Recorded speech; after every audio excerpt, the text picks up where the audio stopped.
Hello Weaver, नमस्कार। Bihar civil court math का practice sets number 15 इस वीडियो के माध्यम से हम लोग डिस्कस करेंगे। फ्रेंड, मैं बताना चाहूँगा कि प्लेटफॉर्म पब्लिकेशन का वॉल्यूम 1 और साथ ही साथ वॉल्यूम 2 के 22 प्रैक्टिस सेट्स हमने इस चैनल पे अपलोड कर दिए हैं। बाकायदा उसका प्लेलिस्ट बना दिया है। इस वीडियो को देखने के बाद आप उसको भी देख सकते हैं। साथ ही साथ मैथ का प्रैक्टिस सेट्स नंबर 1 से लेकर 15 तक इस चैनल पे अपलोड किया जा चुका है। उसको भी देखकर अपनी तैयारी को मजबूती दे सकते हैं। आज मैथ का प्रैक्टिस सेट्स नंबर हम लोग 16 डिस्कस करने वाले हैं। तो चलिए स्टार्ट करते हैं आज का पहला क्वेश्चन। पहला क्वेश्चन है कि एक त्रिभुज ABC में कोण ABC इक्वल टू दिया हुआ है 2:3:5। तो A के संपूरक कोण बताइए। A का संपूरक कोण का मतलब सप्लीमेंट्री एंगल, यानी दो कोणों का योग अगर 180 डिग्री है तो उसको हम लोग क्या बोलते हैं? सप्लीमेंट्री बोलते हैं। तो देखिए ABC, यहाँ पे अगर एंगल ABC को जोड़ेंगे तो 2, 3, 5, 5, 10। तो तीनों कोण का योग आप जानते हैं कि 180 डिग्री होता है। तो 10x बराबर 180 डिग्री, तो x बराबर कितना आ गया? 18 डिग्री। तो कोण A यहाँ पे क्या था? 2। तो 2 × 18 कितना होता है? 36 डिग्री। तो कोण A की वैल्यू आ गई 36 डिग्री। और कोण A प्लस उसका संपूरक कोण, मान लीजिए कोण x है, तो इन दोनों का योग कितना होगा? 180 डिग्री। तो ये तो 36 डिग्री है। तो 36 में कितना को जोड़ेंगे कि 180 डिग्री हो जाएगा? तो 144 को अगर जोड़ दीजिए तो 180 डिग्री हो जाएगा। यानी कोण A का संपूरक कोण क्या होगा? 144 डिग्री, जो कि अपना आंसर होगा। अगला आइए, नेक्स्ट क्वेश्चन क्या कहा गया? कहा गया कि 7 घंटे को 0.896 सेंटीमीटर वर्षा के रूप में रिप्रेजेंट किया जाता है। तो प्रति घंटा वर्षा की औसत क्या है? तो देखिए, इसको औसत कैसे निकालेंगे? तो सबसे पहले 0.896 डिवाइडेड बाई 7 कर देंगे, और इस डेसिमल को जब हटाएंगे तो डेसिमल के बदले में 1, और उसके बाद 3 संख्याएं थी तो 3 जीरो लगा दीजिए। फिर 7 से इनको काटिए, 7 एकम 7, यहाँ पे बचा 1, 1 9 19, 7 दूनी 14, 5 बचा, 7 8 56। तो ओवरऑल 128 बाई 1000 हो गया। तो 1000 में 3 जीरो हैं, तो यहाँ पे 1 2 3 संख्या के बाद दशमलव लगा दीजिए, यानी आपका आंसर हो जाएगा 0.128। ऑप्शन नंबर ए आपका आंसर हो जाएगा। क्लियर? ये औसत हो जाएगी। अगले क्वेश्चन की तरफ चलिए बढ़ते हैं। अगला क्वेश्चन कहा गया कि आरोही क्रम में व्यवस्थित आंकड़े 7, 11, 12, x + y 20, 21, 29। तो देखिए, ये सब आरोही क्रम में ही हैं। इनकी माध्यिका 16 है। और माध्यिका क्या होती है आपको जानना चाहिए कि माध्यिका का मतलब होता है बिल्कुल बीच वाली संख्या। तो ये देखिए, ये टोटल संख्या कितनी है? आप टोटल संख्या को जोड़ेंगे तो एक, यहाँ पे देखिए, ये 1 2 3 4 5 6 7 8। तो एक काम करते हैं, 3 इधर से हटा देते हैं और 3 इधर से हटा दिया, तो अन्य क्या बच गए? ये और ये। तो इन दोनों को जोड़ेंगे तो x कितना हो गया? 2x, और y कट जाएंगे। तो 2x बराबर, यही 2x डिवाइडेड बाई 2 बराबर माध्यिका दिया हुआ है 16। इस 2 से 2 को काट देंगे तो x की वैल्यू कितनी आ जाएगी? 16। तो ये अपनी माध्यिका कितनी आ जाएगी? 16 आ जाएगी। मैं क्या कह रहा हूँ, इधर 8 संख्या हैं, तो 4 4, अगर 4 इधर से लेते हैं, 4 इधर से लेते हैं, तो बीच में तो कुछ भी नहीं बचेगा। तो इसलिए 3 हमने इधर से लिया, 3 इधर से लिया, बीच में 2 बच गए, इन दोनों को जोड़ दिया। x कितना हो गया? 2x, y कट गई। तो 2x/2 बराबर माध्यिका 16 दिया हुआ है, 2 से 2 काट दिया, x की वैल्यू 16, आंसर आ गई। ये माध्यिका हो जाएगी। अगला क्वेश्चन देखिए, क्या कहा गया कि 2 रुपये की 3 की दर से केले खरीदे जाते हैं और 3 रुपये की 2 की दर से बेचे जाते हैं। तो देखिए, रेट है और क्वांटिटी है। 2 रुपया का 3 खरीदा गया, फिर 3 रुपया का 2 बेचा गया। तो देखिए, जब तक क्वांटिटी जितना खरीदा जाए उतना ही न बेचा जाए, तब तक हम लाभ हानि नहीं पता कर सकते।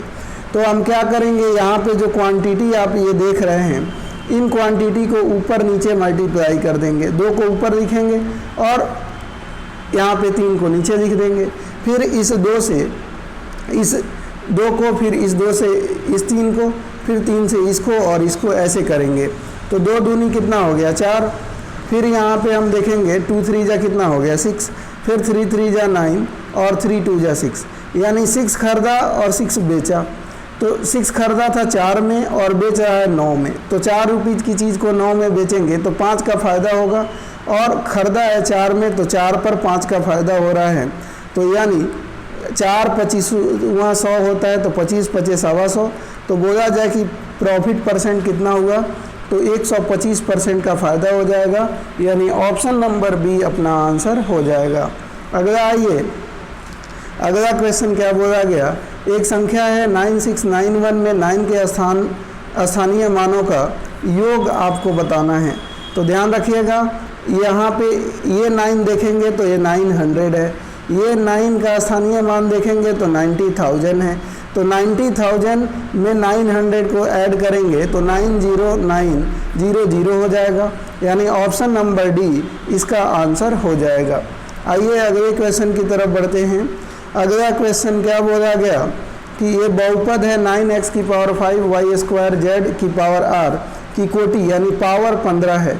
तो 5 + 2 + r बराबर ये कह रहे हैं 15 है। तो 5 2 कितना होता है 7, 7 में r को जोड़ेंगे तो 15 हो जाएगा। तो 7 में क्या को जोड़े 8 को जोड़ेंगे तो 15 हो जाएगा, यानी r का मान कितना हो गया 8 हो गया। ऑप्शन नंबर सी आपका आंसर हो जाएगा। आइए अगले क्वेश्चन की तरफ बढ़ते हैं। अगला क्वेश्चन कहा गया कि कोई व्यक्ति 9 किलोमीटर की चाल से यात्रा करने के बजाय अगर 15 किलोमीटर प्रति घंटा की चाल से यात्रा करता है तो 30 किलोमीटर अधिक यात्रा करता है, उसके द्वारा तय की गई वास्तविक दूरी कितनी थी। तो पहले वो 9 किलोमीटर प्रति घंटा की रफ्तार से तय करता था, अब उसने अपनी स्पीड को बढ़ा दिया, वो 15 किलोमीटर प्रति घंटा बढ़ा दिया, यानी 6 किलोमीटर प्रति घंटा स्पीड उसने अपनी इंक्रीज करी है, यही करी है।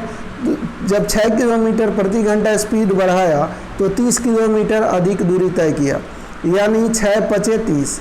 तो 9 किलोमीटर पर कितना दूरी तय किया होगा 45 किलोमीटर 9 किलोमीटर पे दूरी तय किया होगा। 6 किलोमीटर बढ़ाने के कारण 30 किलोमीटर, यानी 1 किलोमीटर बढ़ा रहा है तो 5 किलोमीटर। तो 9 किलोमीटर प्रति घंटा की रफ्तार से चलता था तो 45 किलोमीटर की दूरी उसके द्वारा तय की गई होगी, यानी ऑप्शन नंबर डी अपना आंसर हो जाएगा। अगला आइए, अगला क्वेश्चन कहा गया ए और बी के पास 2300 रुपये हैं। ए की राशि का 2/5 बी की राशि का 8/26 के बराबर है, तो बी के पास कितना रुपया है। तो ए की राशि का 2/5 बराबर है बी की राशि का 8/26। तो देखिए सामने सामने काट दीजिए, 2 1 जा 2 2 2 जा 4। फिर यहाँ पे ये 5 को इधर भेजिए और देखिए मैं क्या कह रहा हूँ, इस b को इधर ले जा रहा हूँ, इस 5 को इधर ले जा रहा हूँ ऊपर की तरफ। तो ये a/b बराबर हो जाएगी 5 4 जा 20/26, यानी काट देंगे तो 10 और 3 13। तो यहाँ पे a और b के पास कुल राशि 10 a के पास और 13 b के पास, यानी 23। 23 रिप्रेजेंट करता है 2300 को, तो 1 रिप्रेजेंट करेगा 100 को। तो पूछा गया b के पास, तो b के पास 13 है, तो 13 × 100 1300। तो b के पास कुल राशि कितनी है 1300, यानी ऑप्शन नंबर ए आपका आंसर हो जाएगा। अगला क्वेश्चन देख लेते हैं। इन्होंने कहा इनका एलसीएम बताइए। तो 8 का स्क्वायर का मतलब क्या होता है, 2 की पावर 3 का स्क्वायर करिए, 2 की पावर 3 का स्क्वायर। मैं क्या कह रहा हूँ ध्यान से समझिएगा, 8 का स्क्वायर यहाँ पे लिखा हुआ है, क्या लिखा हुआ है 8 का स्क्वायर। तो 8 का स्क्वायर का मतलब 2 की पावर 3 का स्क्वायर कर देंगे, 2 की पावर 3 का स्क्वायर, फिर इंटू है 6 की पावर 3, तो 2 की पावर 3 ये 2 × 3 6 होता है, इसकी पावर 3 लिख देंगे। फिर इसको सॉल्व करेंगे तो 2 एज इट इज़ रहेगा और 3 दूनी 6, और यहाँ पे 2 की पावर यहाँ चलिए 6 लिख दिया मैंने, 2 की पावर यहाँ 3 हो गई, फिर 3 की पावर यहाँ पे 3 हो गई। ओवरऑल हम क्या कह सकते हैं, 2 2 ये बेस एक जैसे हैं, तो 2 की पावर 9 और 3 की पावर 3 हो गई है। अब देखिए यहाँ 4 की पावर 6 है, तो 4 की पावर 6 का मतलब 2 का स्क्वायर की पावर 6, और फिर 9 की पावर 3 यानी 3 का स्क्वायर 9, ऐसे 9 को लिख सकते हैं पावर 3। तो देखिए यहाँ पे 2 की पावर 2 छक 12 हो गई, और यहाँ 3 की पावर कितनी हो गई 6 हो गई। तो इन दोनों में आप एलसीएम निकालना है, तो एलसीएम में हम क्या देखते हैं, इनमें और इनमें बड़ा पावर कौन सा है, 2 की पावर 12, तो एलसीएम बड़ी पावर वाली होती है, यानी आप 2 की पावर 12 दे देंगे और 3 की पावर 6 दे देंगे। क्या दे देंगे, 3 की पावर 6, बड़े वाले वैल्यू लेते हैं। तो 2 की पावर 12 और 3 की पावर 6 ऑप्शन नंबर डी में है, तो ये आंसर हो जाएगा। आगे आइए, अगला क्वेश्चन है, क्या कहा गया, किसी समबाहु त्रिभुज की प्रत्येक भुजा की लंबाई 4√3 सेंटीमीटर है, तो इस त्रिभुज का क्षेत्रफल बताइए। तो त्रिभुज का क्षेत्रफल बराबर होता है √3/4, समबाहु त्रिभुज का √3/4 इंटू भुजा स्क्वायर, तो भुजा है 2 और 4 रूट, इसको आप ये 4√3 को क्या लिख सकते हैं, तो ध्यान रखिएगा 2 और 4√3 को आप लिख सकते हैं इंटू 3 की पावर 1/4, ये भुजा है, इसका स्क्वायर कर दीजिए, बस इतना आप लिखेंगे।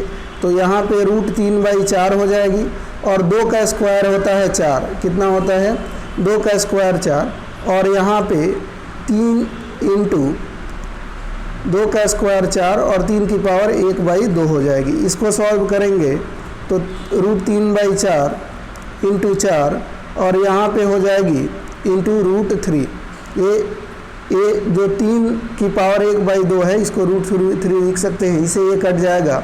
अब यहाँ पे √3 का पेयर बचेगा, तो 1 3 बाहर आ जाएगा, तो आपका आंसर कितना आ जाएगा, इसका एरिया हो जाएगी 3 सेंटीमीटर स्क्वायर, यानी ऑप्शन नंबर सी आंसर हो जाएगा। क्लियर हो गई। आगे आइए, अगला क्वेश्चन देख लेते हैं। अगला क्वेश्चन कहा गया कि एक मशीन का मूल्य 10% प्रति वर्ष की दर से ह्रास होता है, इसका वर्तमान मूल्य 1,62,000 है, तो 2 वर्ष पहले मशीन का मूल्य कितना था।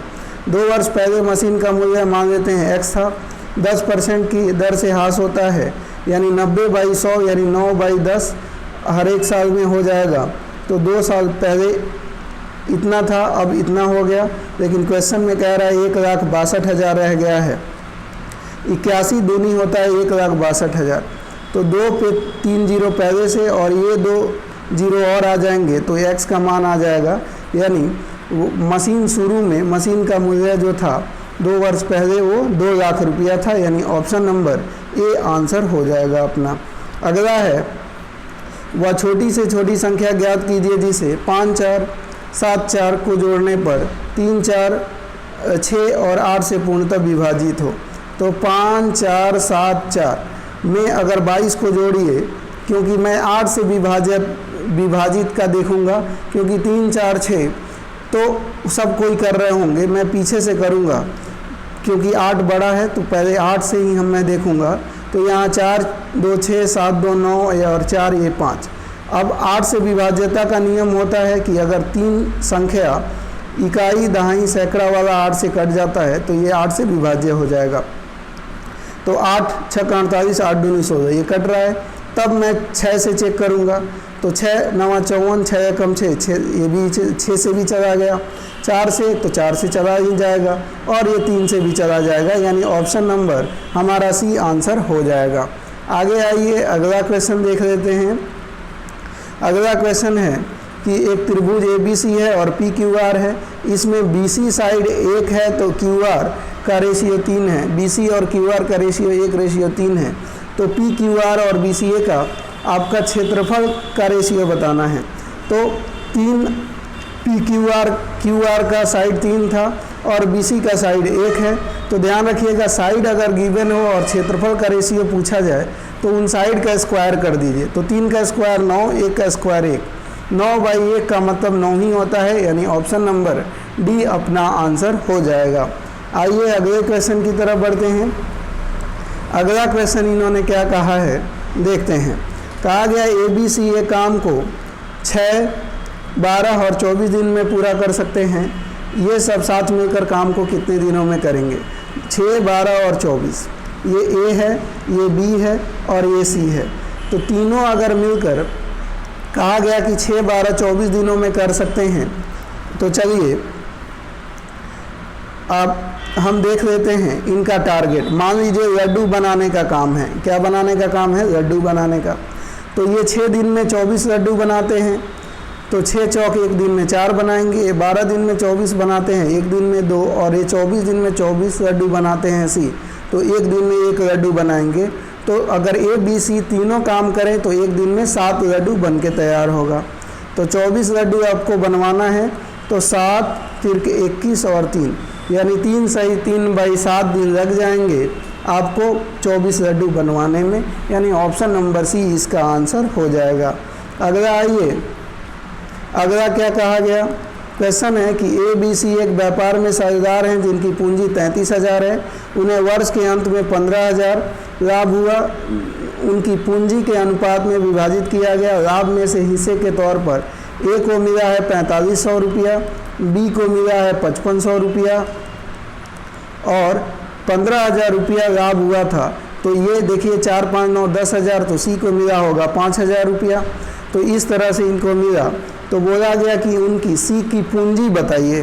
तो ध्यान रखिएगा, लाभ जो बांटा जाता है वो पूंजी के अनुपात में ही बांटा जाता है।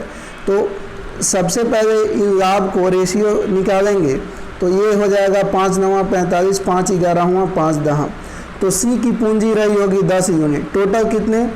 11 9 20 और 10 30। 30 यूनिट रिप्रेजेंट करता है किसको? 33,000 को।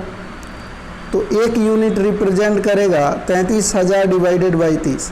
तो 10 यूनिट रिप्रेजेंट करेगा 10 या 30, तो 11,000। यानी सी की पूंजी कितनी होगी? 11,000 रुपये रही होगी। यानी ऑप्शन नंबर आपका ए आंसर आ जाएगा। मैं क्या कह रहा हूँ फिर एक बार बताना चाहूँगा। ए की पूंजी 9 अनुपात, ए बी सी की पूंजी 9, 11 और 10 के अनुपात में रही होगी। तो 9, 11 कितना होता है? 20 और 10 30। तो 30 यूनिट ऐसे लगा, लेकिन क्वेश्चन में कहा गया था कि 33,000 लगा। तो 30 यूनिट रिप्रेजेंट करता है 33,000 को। तो 1 यूनिट रिप्रेजेंट करेगा 33,000 बाई 30 को। तो सी की पूंजी 10 यूनिट थी, तो इंटू 10 कर देंगे। तो 33,000 को 30 से डिवाइड करेंगे और 10 से मल्टीप्लाई करेंगे, तो अपना आ जाएगा 11,000। कितना आ जाएगा?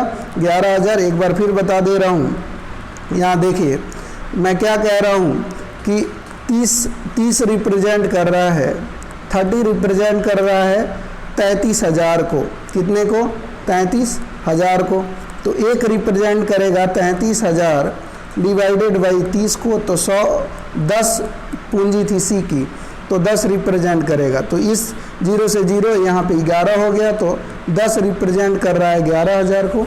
तो सी की पूंजी ओवरऑल 11,000 रुपये रही होगी। तो दोस्तों आज हम के वीडियो में इतना ही हम करेंगे। उम्मीद है वीडियो पसंद आई होगी। वीडियो पसंद आई हो और यदि आपको कुछ फ़ायदा मिल रहा हो तो प्लीज़ वीडियो को लाइक कर दीजिएगा। चैनल पे नए हैं तो चैनल को सब्सक्राइब कीजिए। मिलते हैं एक नए वीडियो में, तब तक के लिए धन्यवाद। जय हिंद, टेक केयर दोस्तों।